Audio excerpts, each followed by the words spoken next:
इस कार्यक्रम के पुण्यार्चक हैं श्री जयेश भाई जसवंत लाल शाह, श्रीमती रीता बेन शाह, श्री अर्पित वखारिया, श्रीमती अदिति वखारिया, कियारा वखारिया, जियान वखारिया, कुंजन गांधी, ईशा गांधी एवं हथवी गांधी।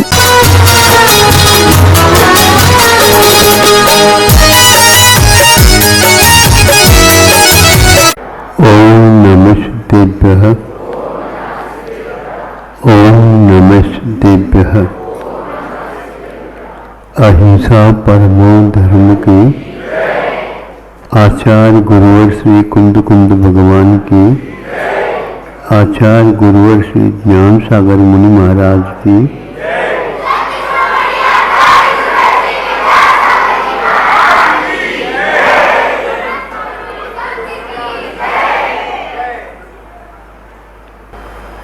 कौन से इंद्रियों से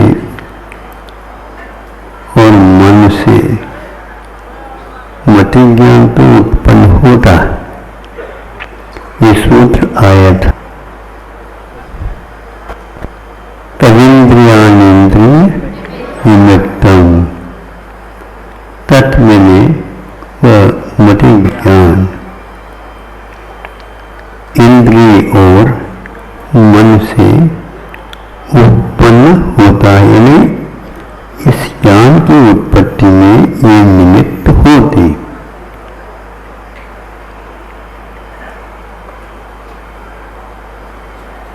इंद्रियों से उत्पन्न होता है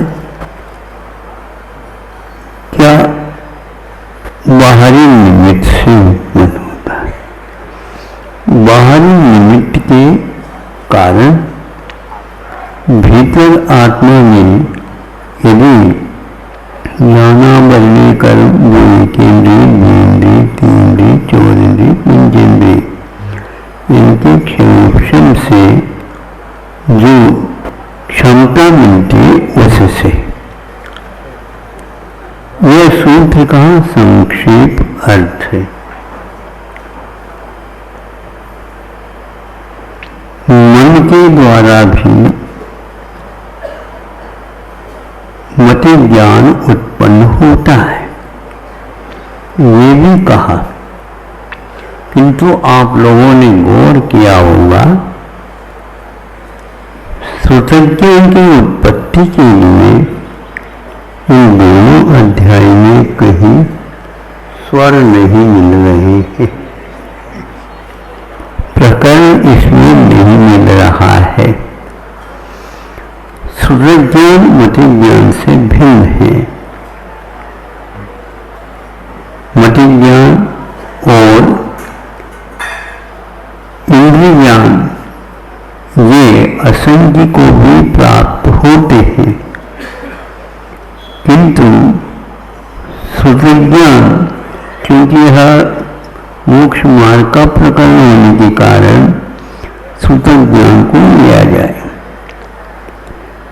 किंतु एक इंद्रिय के पास भी श्रुतज्ञान ज्ञान है और श्रुतज्ञान ज्ञान उत्पन्न होता है। एक इंद्रिय है, द्विंद्रिय है, तीन्द्रिय, चौरिंद्रिय, पंचेंद्रिय।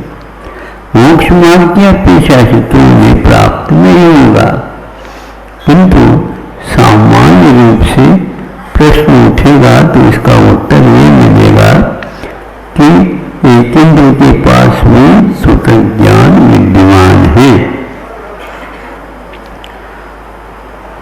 इस प्रकार इस तत्वार सूत्र में बहुत छानबीन करने के बाद भी कोई ऐसा सूत्र मिल नहीं रहा है। खींच करके अर्थ निकालो, बात अलग है। मति पूर्वकम कहा है, लेकिन मति पूर्व में होता है, फिर इसके उपरांत ही श्रुतज्ञान होगा। ये कहा मोक्ष मार्ग की विवक्षा में, लेकिन मति ज्ञान को ही श्रुतज्ञान कहो, यह नहीं हो सकता। मति ज्ञानावली कर्म का क्षोभन, श्रुतज्ञानावली कर्म के क्षोभन से मति ज्ञान और श्रुतज्ञान उत्पन्न होगा। इसलिए इंद्रियों के द्वारा सुख ज्ञान उत्पन्न नहीं होता, ये स्पष्ट हो रहा।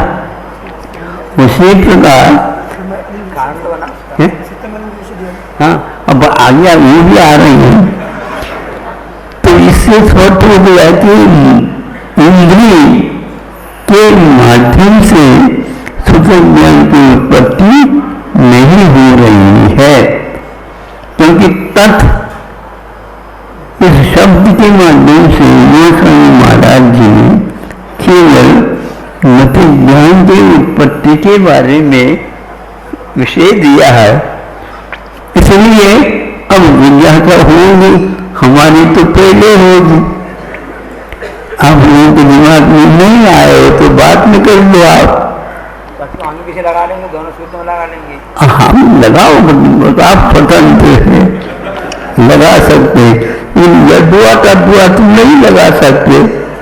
हाँ, उसके क्रम से, उसके निमित्त से लगाएंगे तो सुज्ञान की उत्पत्ति गोस्वामी महाराज जी के अनुसार इंद्रिय और मन से उत्पन्न नहीं होता है, ये स्पष्ट किया। क्योंकि तत् का अर्थ वहां पर मति ज्ञान से मतलब है, सुख ज्ञान से नहीं। अब ये कुछ लोग शंका कर सकते हैं, वह यह है सुषम इंद्रिय से तो कहा है, बिल्कुल। ये क्या कहता है सूत्र? श्रुति की श्रुत को अनिंद्रिय ने मन का विषय कहा है, मन से उत्पन्न नहीं हुआ। इसलिए आप जल्दी न करिए, सुख ज्ञान की उत्पत्ति के लिए मन जो है निमित्त पड़ता है। हाँ, ये निश्चित है, मन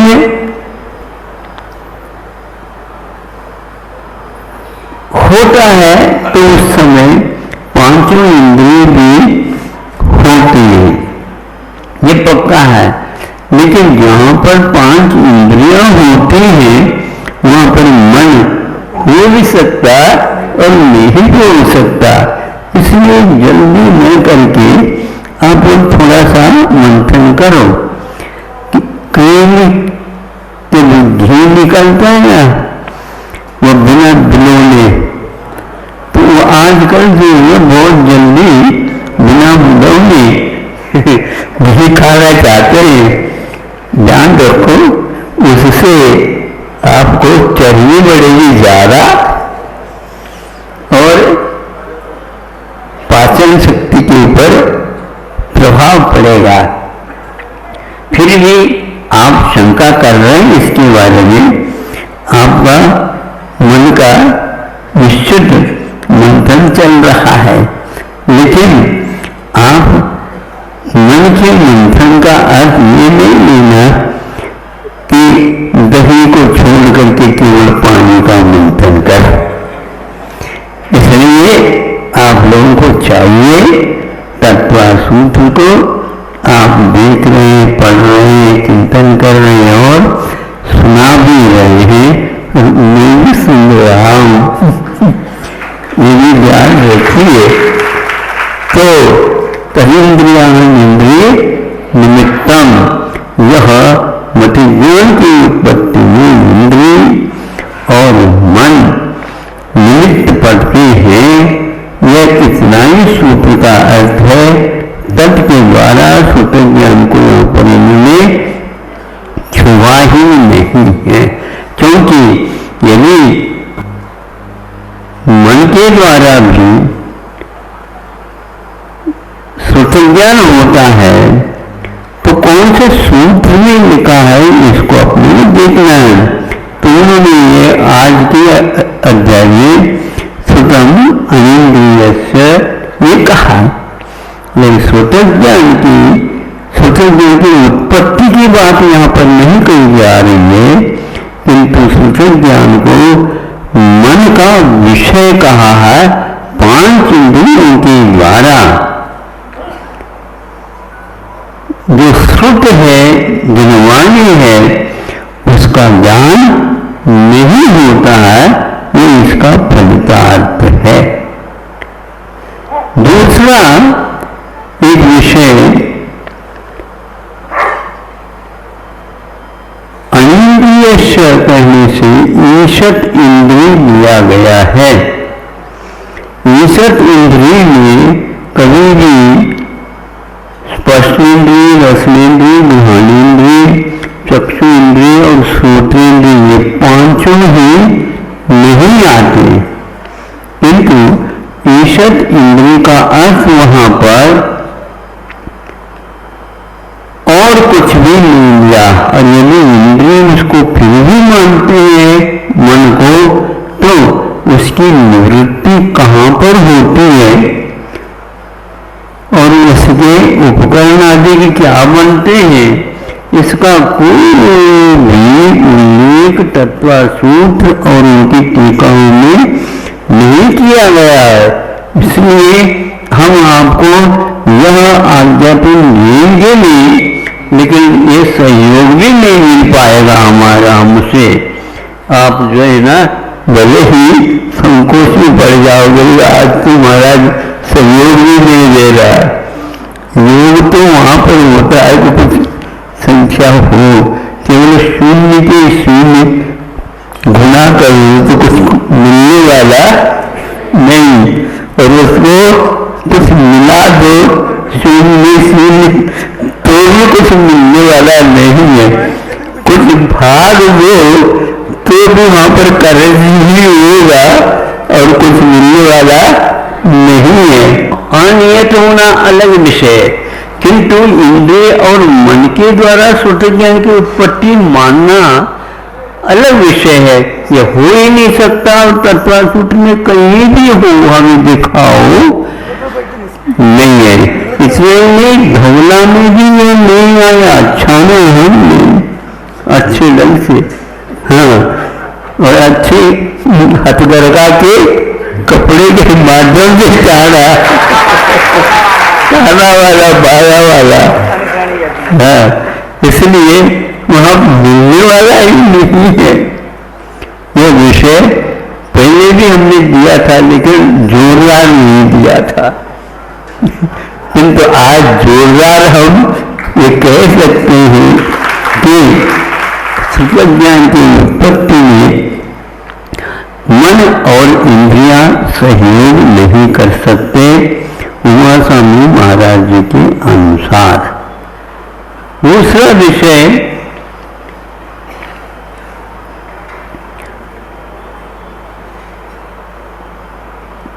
कुछ लोग हमारे पास सामने आए थे, उनका कहना ये था कि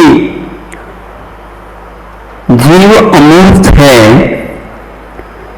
अमूर्तिकता, हाँ, ये तो द्रव्य संग्रह में आया ही है, तो उसको जीव को अमूर्त कहा है, तो वह अभिज्ञान का विषय नहीं बन सकता है। किंतु यह उनकी तर्कना है, यह शंका है। शंका काल के पास उत्तर हो नियम नहीं, लेकिन उत्तर जिसके पास है उसके पास शंका अवश्य रहती है। उसको वह कहना नहीं चाहता, सामने वाले से प्रश्न आ जाए, जिज्ञासा आ जाए, शंका आ जाए, तो फिर बाद में हम उत्तर देंगे। लेकिन उत्तर जो दिशा होती है वह दक्षिण दिशा के बिना नहीं होती, ये पक्की बात है। लेकिन दक्षिण दिशा से वह कोई तालमेल नहीं रखता, वह विपरीत दिशा में रहता है। इसलिए आप लोगों के सामने ये कहना चाहता हूं कि अभिज्ञान का विषय अमूर्त नहीं है, यानी जीव नहीं है, ऐसा कहने का कभी भी आप साहस न करिए। बनना पड़ी इज्जतम, बंद की अपेक्षा से कि इसमें एकांत है। कर्म बंद की दशा में आत्मा का स्वभाव अमूर्त है ऐसा नहीं कह सकते हैं, इसलिए सिद्धावस्था में तो वह अमूर्त है और बाकी संसार से जाके बात करते हो तो वहां पर 14 वर्षों के अंतिम समय तक ये संसार में मुक्ताश्च मुक्ति भी है तो सिद्ध प्रवेश की है, बाकी सारे के सारे मुक्त नहीं है, इसलिए वे मूर्त है, ये सिद्ध हो जाता है। तो कैसे करेंगे? ये उत्तर हमने उनको दिया है कि यद्यपि यह स्वभाव के अपेक्षा से अमूर्त है अथवा अमूर्त बन सकता है, इस अपेक्षा से अमूर्त है, किंतु वर्तमान में वह अमूर्त नहीं है तो मूर्त है। मूर्त है तो अभिज्ञान का विषय बनने में कोई भी बाधा नहीं। इसके साथ साथ ज्ञान की भी यही दशा है, वह भी अमूर्त की नहीं मूर्त के ही अनंतमय भाग को अपना विषय बनाता है, यानी उसका भी विषय मूर्त ही है, अमूर्त नहीं है। अमूर्त को विषय बनाने का एक और उदाहरण है कि अणु जो है अमूर्त होता है क्योंकि इंद्रिय के द्वारा ग्रहण करने में नहीं आता, ये पक्की बात है, लेकिन उसको हम अमूर्त इस अपेक्षा से कह सकते हैं, किंतु अमूर्त यदि वह भी है तो परमाणु भी अमूर्त परमाणु को भी कहा है, इसलिए वह उस ग्रंथ के अनुसार अभिज्ञान का विषय भले बन जाए, लेकिन धौला इत्यादि में अणु को वो परमाणु कौन से परमाणु पुद्गलानु इसको उन्होंने कहीं नहीं कहा विषय की अपेक्षा से। मैंने महाराज कहा तो है अभिज्ञान के लिए वो पिशु अभय, वो पिशु जो कहा है वो बहुत महत्वपूर्ण है। इसमें पुद्गल जीव का स्वरूप बताया और साथ साथ वह एक अणु नहीं किंतु बहुत सारे अणुओं के स्कंद बनने के उपरांत रूप विष्णु ये बहुवचन का प्रयोग आ सकता है, आता है। इसलिए अभिज्ञान बहुत सारे परमाणुओं के पिंड को अपना विषय बनाता है, उसके अनंतमय भाग को वह सूक्ष्मता की अपेक्षा से मन पर ज्ञान अपना विषय बना सकता है।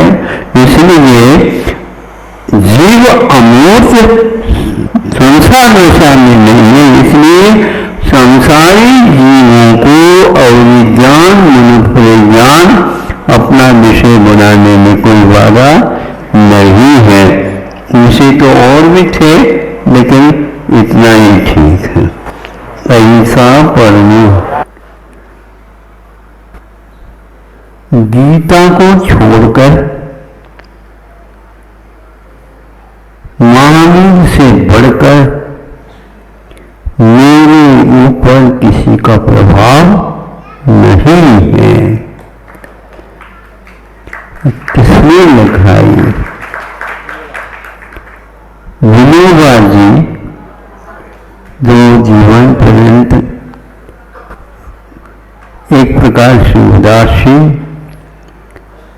अथवा यूं कह दूं उनको भी वाह ही करती है, वाह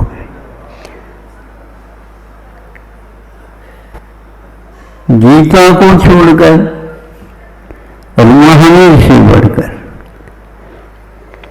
गीता भगवद गीता से मतलब रखता, इसको छोड़कर किंतु महावीर से बढ़कर और किसी का प्रभाव मेरे ऊपर नहीं। किसी का व्यक्ति का नहीं हुआ करता है।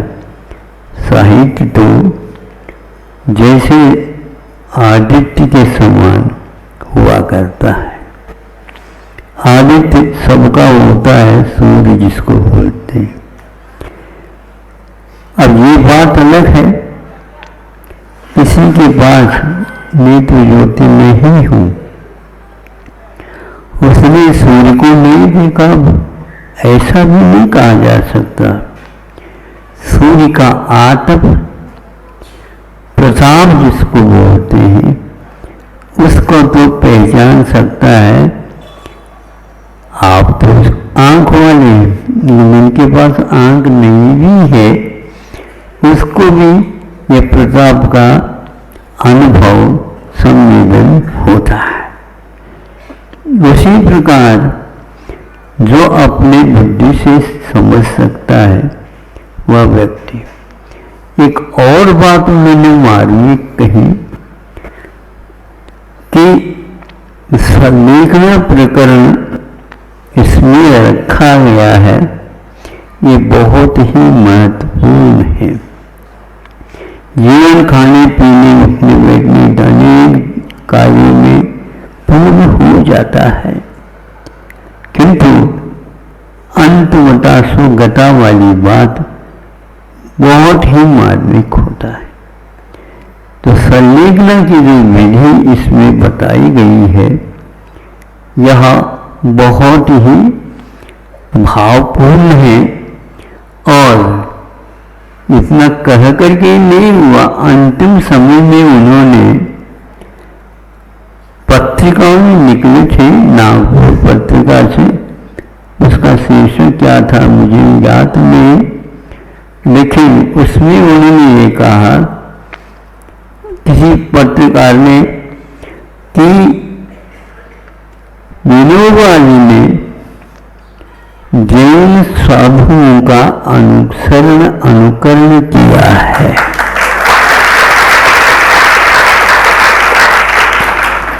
ये दोनों बातें मुझे ऐसी लगी, आप लोग तो अभी तेल में लकड़ी में ही है, कमाना खाना पीना उतना ऐश आराम, इसको आप मानते हैं वस्तुतः है। जब जीवन समापन की ओर चला जाए कि हे भगवान हमने क्या किया, खाली हाथ से आए और खाली हाथ ही जाना है क्या? भले हाथ नहीं है तो कम से कम भगवान को हाथ तो जोड़ दो, लेकिन ये हाथ खुले न रखो। अब हमें कुछ नहीं चाहिए, ये भाव हर एक व्यक्ति के जीवन में घटित नहीं होते। और उन्होंने इस संलेखना का अनुसरण करते हुए महावीर भगवान के निर्वाण दिवस पर दिवाली के दिन उनका देह विसर्जित हुआ था। इतना यही पर्याप्त है। अब उन्होंने बीच में ये भी कहा था, इसका अनुवाद हो, हिंदी में भी अनुवाद हुआ था, छाया के रूप में भी अनुवाद हुआ था, सब कुछ हुआ था, लेकिन उनका कहना है कि यह पद्यात्मक हो। और उसी समय श्रवण शतकम हमने लिखा था, उसी छंद में हो जाए तो और अच्छा है। दिनेन्द्र वल्ली ने इसको लेकर के मुझे कहा, इसका अनुवाद हो तो बहुत अच्छा होगा। इस प्रार्थना पर हमने सोचा हमारा भी थोड़ा अध्ययन हो जाएगा और उसको जैन गीता के नाम से अनुवादित किया गया है कि इससे फलितार्थ होता है कि अनविद्वान जो है विद्वान होता है और क्षीण विवेक की बात होती है, वह हंस की भांति एक प्रकार से दूध का ही ग्रहण करता है और जल को छोड़ देता है। इसी प्रकार प्रत्येक व्यक्ति को अब आत्म तत्व को समझने के लिए अनेक ऐसे लेख उपलेख होते हैं, भाष्य वाच आदि होते हैं। इनके अवलोकन करने से तत्व का मंथन होता है और उपाधि का ग्रहण हे का विसर्जन होता है। अहिंसा परमो धर्म। आप लोगों ने देखा होगा जहाँ कहीं भी तत्वार सूत्र और उसकी टीकाओं उपटिकाओं के ऊपर 3 लोक के मानचित्र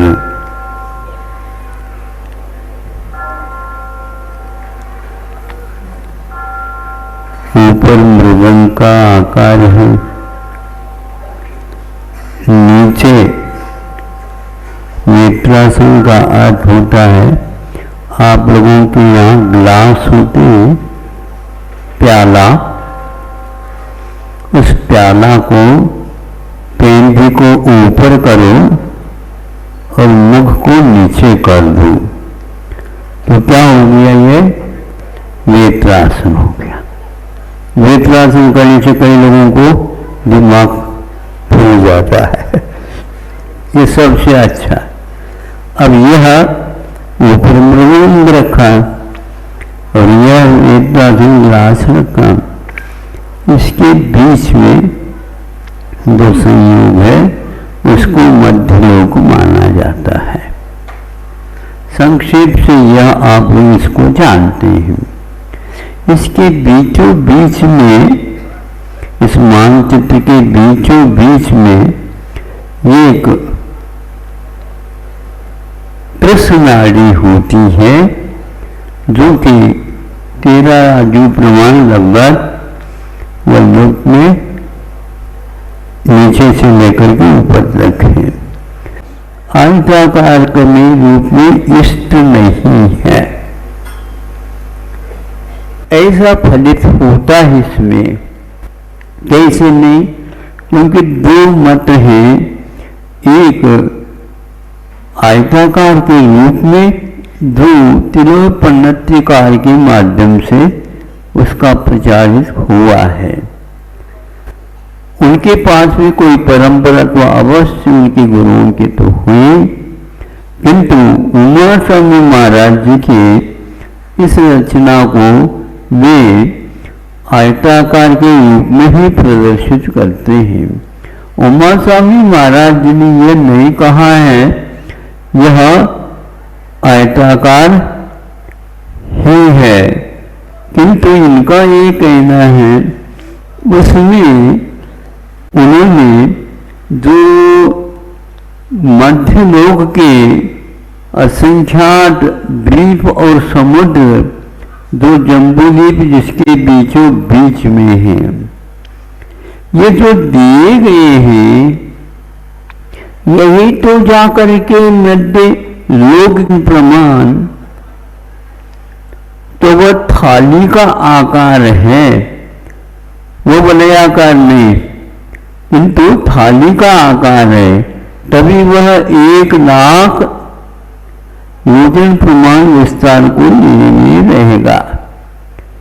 यह विस्तार का क्रम आगे आगे दुगना दुगना होता गया है। अब आप लोगों को स्वयं में इष्ट होगा ये, इसका दुगना, जम्बूद्वीप का लाख योजन का दुगना वहाँ लवणों दिन में दुगना हो जाएगा, फिर उससे दुगना होता चला जाएगा समुद्र। तो इस प्रकार असंख्यात द्वीप समुद्रों के आकार एक प्रकार से पूर्व के द्वीप और समुद्र से दुगने दुगने होकर के वलयाकार, ये शब्द बहुत महत्वपूर्ण है। वलय मैंने कंगन की भांति वह आकार बनता चला जाता है, अथवा आप लोगों के सिद्ध चक्र मंडल वगैरह बांधते हैं ना, तो बीच बीच में यंत्र रखते हैं, श्री जी को विराजमान करते हैं और वह वलय बनाता हुआ दुगना दुगना होता हुआ वह पूरा फैल जाता है। ऐसे ये मध्यलोक में द्वीप और समुद्र है। तो इसके सर्वत्र विस्तार जम्बूद्वीप का 1 लाख योजन प्रमाण है। इसके बाद यह क्रम वलय के रूप में आ जाता है। उसमें कोई भी साधन नहीं बताया है कि वह वलय के स्थान पर, वर्तुल के स्थान पर आयताकार देने वाला कोई भी शेप, कोई भी आकार प्रकार वहां पर नहीं दिखता। यह उमा स्वामी महाराज जी ने इस सूत्र के माध्यम से 3 लोक के विस्तार और उसका आकार बताने का पुरुषार्थ किया है। इससे स्पष्ट हो जाता है सर्वत्र जम्बूद्वीप में थाली का जो आकार है वो थाली बीच से लेकर के व्यास तक, परिधि तक आप कैसे चले आओ, सर्वत्र वह एक ही नाप का आएगा। जो ही आप इसको आयताकार बनाएंगे तो वहां पर 10 बाय 20, 15 बाय 20 आदि आदि आकार आएगा। किंतु वलयाकार देखेंगे तो उसमें सर्वत्र 1 लाख योजन प्रमाण होगा, ये थाली होंगे। फिर आगे आगे द्वीप समुद्र वलय के रूप में है, कंगन के रूप में है, तो उसके दुगना आकार बनता चला जाएगा। बाकी सर्वत्र जो वर्णन है बिल्कुल ठीक है।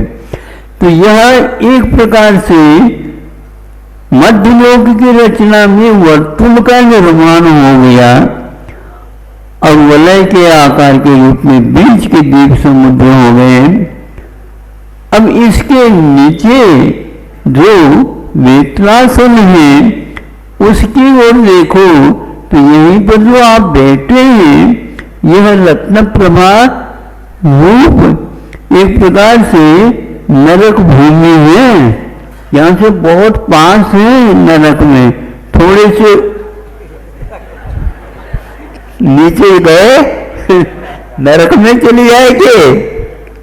एक ही नहीं किंतु यह गुलाबे के आकार को लेकर के भी 3 लोक की रचना होती है। यह सिद्ध हो रहा है कि मध्यलोक के वर्णन के समय पर उमा स्वामी महाराज ने इस सूत्र के माध्यम से लोक के आकार को इस रूप में रखा। यह निराधार है ऐसा नहीं, किंतु यह इस सूत्र के माध्यम से फलितार्थ निकलता है। इसमें से कहीं भी 7 7 7 राजू, तो इसके घन करने से 343 राजू प्रमाण वह विस्तार लोक का हो जाता है। किंतु उमा स्वामी महाराज के अनुसार इतना नहीं होता, ये फलितार्थ निकलता है। अकलंब देव ने अपनी टीका में, राजवार्तिक में टीका में इसका खुलासा किया है। उसके अनुसार यह एक पहले लैंप होते थे, आज होते हैं कि नहीं होते बात पता नहीं, जो कांच का होता है वह ऊपर मृदंग के आकार जैसा होता, नीचे वेत्रासन जैसा होता था, उस प्रकार आकार बनेगा। इस आकार को प्रदर्शित राजवार्तिकार ने किया है सर्वत्र शब्द देख करके। जहाँ जहाँ पर विकास क्रम होता है वह सर्वत्र उतना ही होता हुआ चला जाता है, एंगल में नहीं जाता। यह फलितार्थ है। आप लोग इस आकार के बारे में भी अच्छा अध्ययन कर सकते हैं, लेकिन जिस किसी किताब से नहीं, तत्पर सूत्र और उसकी टीकाएं उपटीकाएं के माध्यम से कर सकते हैं। और केवल तीन लोग के जो एक ही मात्र जो मानचित्र दिया जाता है वह एकांत हो जाता है। इसलिए हमें तत्वार्थ सूत्र जब कभी भी मैं बोलता हूँ तो यही बोलना पड़ता है। हम इसमें से 343 राजू घन प्रमाण क्षेत्र को नहीं निकाल पाएंगे। अकलन देव ने इसके लिए छह संख्या को आगे थोड़े से रख करके और थोड़ा बना करके 3 स्थानों पर रख करके उसका जो क्षेत्र है 3 लोग का वह बहुत कम हो जाता है। यह भी एक लोक का मानचित्र है, क्योंकि तत्वार्थ सूत्र पढ़ने समय यह कोई भी वर्णन प्राय करके नहीं करते हैं, लेकिन उमा स्वामी महाराज जी की बात को भी गौर करना चाहिए। इतना ही मैं पर्याप्त समझता हूँ। आप लोग बहुत देर से बैठे हैं, क्योंकि भोजन भी कर चुके हैं और तत्वार्थ सूत्र का विवेचन 3रा अध्याय का भी कर चुके हैं। अब यह भी थोड़ा सा छोटा सा वक्त दे दिया है। अब आप इसके बारे में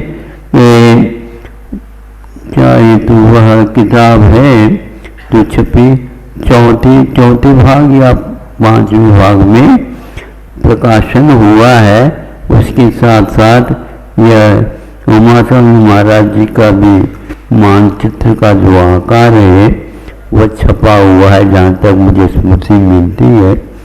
प्राय करके यह भारतीय ज्ञानपीठ वगैरह में प्रत्येक किताब के ऊपर ही किताब सर्वार्थ सिद्धि हो या राजवार्तिक हो और कोई वृत्ति हो, उनमें ये लिखते हैं, किंतु गुलाई का वर्णन हाँ इतना ही देते हैं, लेकिन गुलाई के आकार में भी है वह छपा हुआ है, आप देख सकते हैं।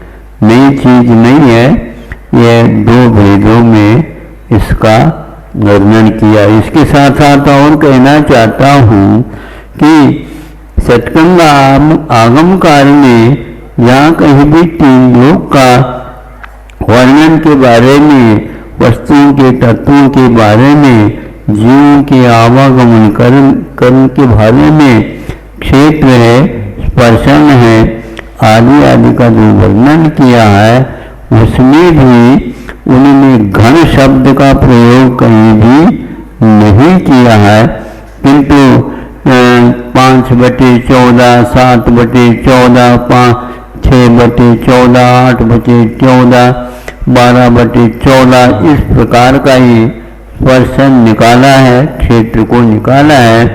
लोक समुद्घात जब केवली भगवान करते हैं लोक फूल, तो उसमें भी इसी प्रकार का घटित किया, लेकिन उनने घन प्रमाण कहीं भी नहीं किया। तो घन इसका अर्थ यह है कि लोक के घन के बारे में जब हम सोचते हैं तो वह एक प्रमाण नहीं मिलता है, इसलिए उन्होंने इस विषय को इस ढंग से नहीं रखा। अहिंसा परमो धर्म। ओम नमो बुद्धाय। इस कार्यक्रम के प्रयोजक थे श्री जयेश भाई जसवंत लाल शाह, श्रीमती रीताबेन शाह, श्री अर्पित वखारिया, श्रीमती अदिति वखारिया, कियारा वखारिया, जियान वखारिया, कुंजन गांधी, ईशा गांधी एवं हथवी गांधी।